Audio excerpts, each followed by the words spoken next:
Assalamualaikum everyone. Ito na yung sinasabi ko sa inyo, dumating na yung aking ipina-order sa asawa ko na lamesa. So, pakita ko sa inyo ha.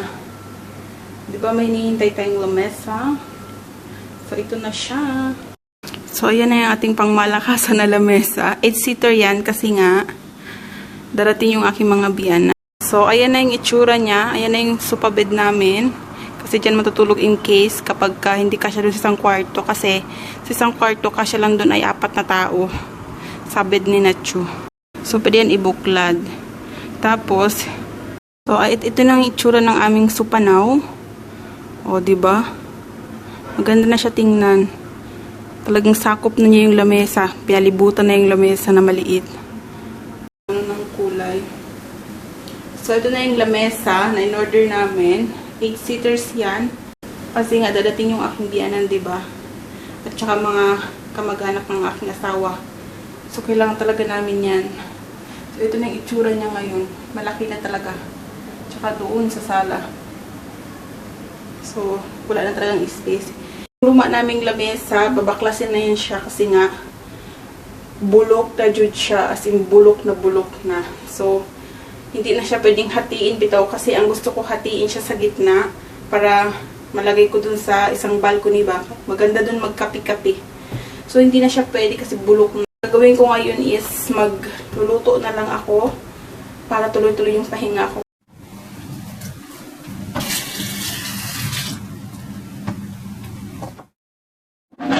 So, magluto na ako ngayon para tuloy-tuloy na yung pahinga ko ba. Ano lang din naman lutuin ko as usual, curry. Ano ba lutuin? So, itong lamesa na to, baklas naman siya, para mayor bukas. Kasi nga, bulok na. So, luto na lang sa mga ibaratang ko, ito tuloy na. Kasama ko naman salad ng luto ko dyan. Kasi nga, kaya tulong ko. Pinig ba? Gusto ko sana siya natiin ba? Kasi maganda may table dito sa kusina maliit.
Ito yung para sa asawa ko naman.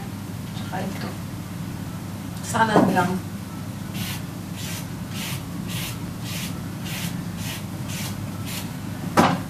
Yan yung breakfast niya.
lang yung salad ng asawa ko. Lagyan ko lang yan siya ng garlic paste na ginawa ko rin homemade. Nasa YouTube ko rin yun, i-upload ko rin yun kung paano ginawa yung garlic paste.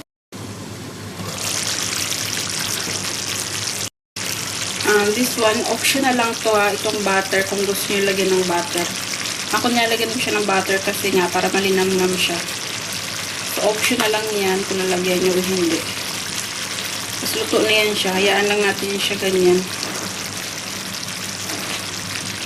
Para super linamnam niya. Luto, akain na naman ako. Tapos ko na magawa yung pagkain ng asawa ko tsaka pagkain niya na so, after nito, matutulog na lang ako. Ay nakapaglinis na rin ako tapos na ako maglinis. Ito yung Jollibee kagabi pa.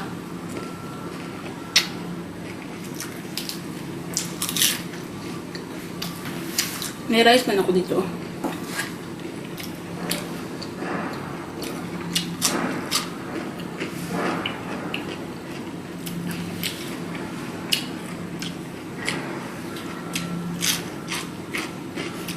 So kakain muna ako. Panoorin nyo na lang ako.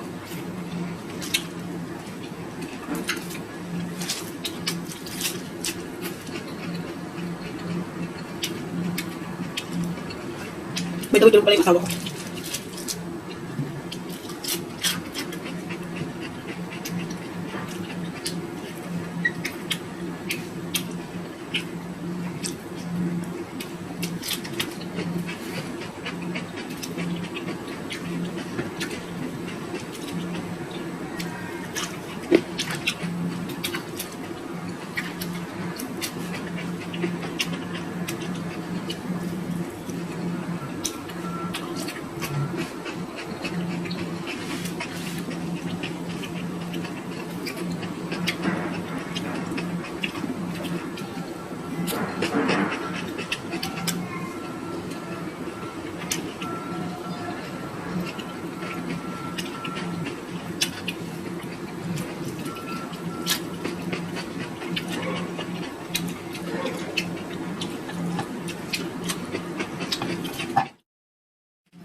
Namay na ako magkain tangali.